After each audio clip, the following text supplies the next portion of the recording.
on that job. They're supposed to speak to truth to power now. So at least we do have some political comedians who are stepping up, but whether they actually really want to affect a real political change, that's a different question. I think we'll have to wait and see about that. Are any other comedy shows really getting a ratings boost thanks to President Trump? Yes, well, you probably have heard that Stephen Colbert struggled to find his footing as host of The Late Show. His ratings weren't so great last year, but for the past 2 weeks, he's beaten Jimmy Fallon in the ratings. And that's being attributed to Colbert going back to what he does best, political humor. Fallon and James Corden can sing with celebrities, but Colbert's got jokes like this one about how people said we should just wait and see what Trump will do once he takes office. This is Colbert 1 week into it. Well, we didn't have to wait too long. The line moves really fast on this ride.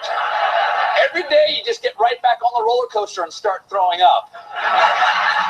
So Variety magazine says it's Trump and our reactions to him that dominate the news and the internet night after night, and that's where Colbert has the advantage. So this Sunday, John Oliver is back on HBO again, and I expect he'll see a Trump bump too.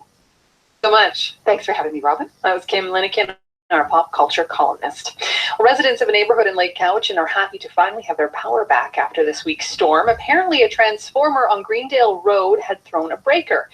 Barry Marcoux says the power was out for about 36 hours, and he was worried about a neighbor recently who had had surgery. And we were just a little bit unlucky on our little block here. Most of the town had its power restored just before midnight last night. Our power came on around 11:30, but then went out again 5 minutes later, and we only realized this morning that just a transformer on our block threw a switch, so basically like a breaker went on a transformer. One of my neighbors had heart surgery recently, and I went and checked on him a couple of times, and they're tough neighbors, but seeing him sitting there with a winter coat and a toque on in the dark kind of was a little bit, just a little unsettling. So I tried to, do what I could. We brought him over a little hot meal. We had a little burner here at our place, so we brought him a meal. And then this morning around 7 o'clock, power's still out. I had enough power on my phone and enough power on my laptop to fire up my mobile hotspot and go to BC Hydro's site, where I learned that we were the only ones left. There might have been one or two other small, but most of the town had its power back. So at that point, I went into town to the country grocer and happened to come across a couple of crews that were here from Kamloops, and spoke to them, and they arrived on site maybe 3 or 4 hours later. They had to go through their process of talking to Hydro and doing all that sort of stuff. But power's back on now, and so far so good. Well, it was just kind of, I own a little barber shop in the mall there, and I went there to put the power on because, we were cold here, and I said to my wife, she's a barber, I said, let me go over to the shop and make sure it's nice and warm so that, we can get out of here and have a warm place to go. And they just happened to be, their trucks were parked in the parking lot. They weren't there. They weren't in their trucks, but there was a phone number on the side, and I called the number in Kamloops, and the dispatcher, she passed the message along, and just as I was getting ready to leave, they actually showed up, and I had a brief chat with them. We made the most of it. Actually, we had our next door neighbors over, and we played board games, and we had candles going, and it's a small little unit we live in, and we closed all the bedroom doors, so we were in about a 300 square foot space, and 2 dogs. I guess there was enough body heat to keep it warm. Well, right now the big melt has started. We got a lot of snow over the weekend. We had close to 2 feet total, and then it turned to freezing rain, I guess 2 nights ago, and then that's when the power went out. The power went out around 5:30 in the morning. Not this past morning, but I'm tired. I haven't slept much. But yeah, the power was out for about 32 to 36 hours in total. So, but as soon as the freezing rain, when the freezing rain became rain, and that's basically where we are now. It's about 7 or 8 degrees and overcast, and there's a big melt on right now, basically. That was Barry Marcoux. He lives in Lake Cowichan, and his power is finally back on after 36 hours. Very patient man, Barry Marcoux, and taking care of business, making sure that his power gets back on. You're listening to All Points West. We're heading now to the national news. was wrongfully convicted for an assault committed by serial killer Paul Bernardo. He knows he can't change the past, and he's also not sure he can get past it. I believe I am in Paul Bernardo's shadow. When they see me, it's the first thing they think, Paul Bernardo. Can you ever leave your past behind? Out in the Open with Pia Chattopadhyay, Sunday morning at 11:30 in Newfoundland. Tonight at 10:30 in Newfoundland, it's Q. Hi, I'm Laurie Brown. If you're into high-end cable dramas, you know Ramin Djawadi's music. He composed scores for both Game of Thrones and Westworld. He talks about how he got into writing music and about his upcoming North American tour.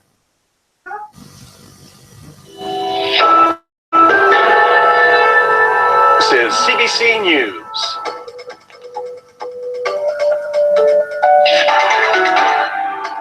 Good afternoon, I'm Tom Harrington with the world this hour.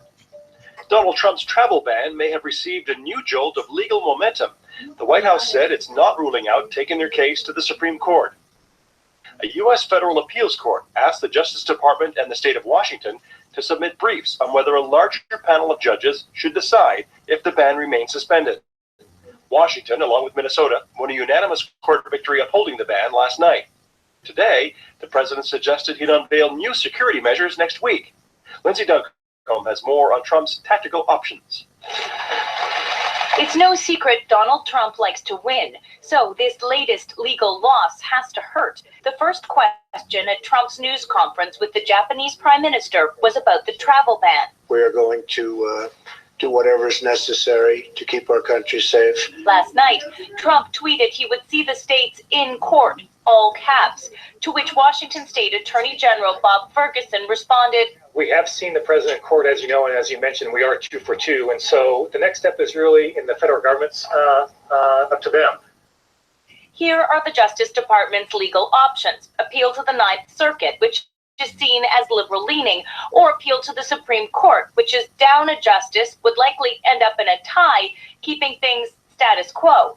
Or the White House could draft a new executive order. Trump seemed to suggest some new measures are on the way. We'll be doing something very rapidly having to do with additional security for our country. You'll be seeing that sometime next week. And that timing is interesting. What else is happening next week? Canadian Prime Minister Justin Trudeau is here. The men already have different opinions about immigration and security.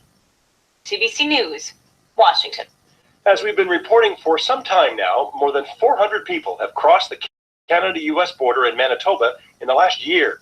They use abandoned border crossings or walk across frozen fields. Many of the people making the trek are Somalis, hoping to claim asylum in Canada. They begin their journey here in Minneapolis, Minnesota. Karen Pauls is there and files this report. Omar Jamal is in a Minneapolis coffee shop in an area known as Little Mogadishu, or Small Somalia. And I'm getting calls from family members and I'm meeting relatives. The Somali community leader is anxious to locate a car full of asylum seekers that drove 7 hours north to the Canadian border. He's heard they were planning to walk across on foot and file refugee claims, but they've gone missing. We try to figure out what happened and where are they? Are they still alive? You know, what happened to them? I didn't try to get any money. This man was the driver. We're calling him Ahmed, but can't identify him for his own protection. We drive in North Dakota is getting bad. The road condition is really bad. You can't see nothing. And a few days after the trip, he explained to us that although his passengers wanted to try trekking through bad weather, he dropped them off at a gas station just south of the border and told them to wait. He drove north to get the lay of the land, but says he was detained at the crossing by the Canadian Border Services Agency. They say the reason that you are in trouble is because we worry about those people. In the next 5 hours, they're going to die. Ahmed finally admitted he'd left some asylum seekers nearby. He was released. Now I hear the news, they all okay. That's welcome news for Omar Jamal. Obviously, because they're doing it, they think it's worth the risk. But he worries it's a risk that some won't survive. Karen Pauls, CBC News, Minneapolis. This have become a public health crisis in many parts of Canada. The death toll is staggering. But while much of the focus has been on illegal drugs bought on the street, millions of opioid prescriptions are written legally in Canada every day. And some health officials say that is adding to the addiction issue. Briar Stewart has the story.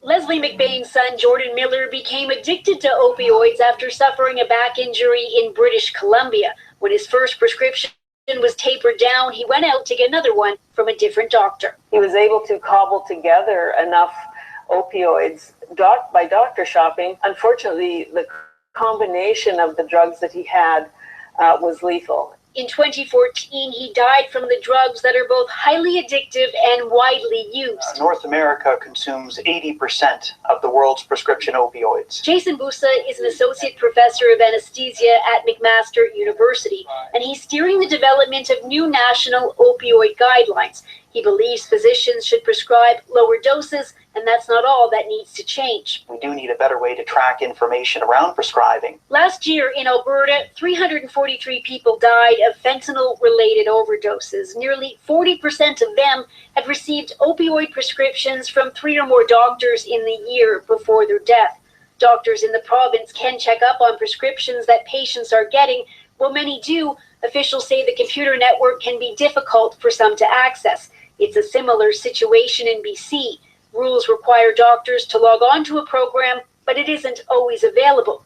McBain believes it should be. And if it was mandated, I think that would be a very good thing and certainly would have helped in our case. Because she believes if doctors knew how many drugs her son was taking, prescribing him more. Briar Stewart, CBC News, Edmonton. The Canadian economy added tens of thousands of jobs last month, a pleasant surprise to many economists who were anticipating a small loss. According to Statistics Canada, the gains were spread across the country. Another positive sign, most of the jobs were full-time. We get more now from Howard Gould.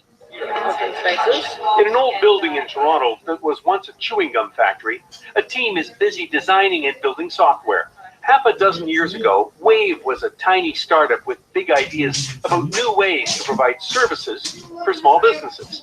Now the company can't find new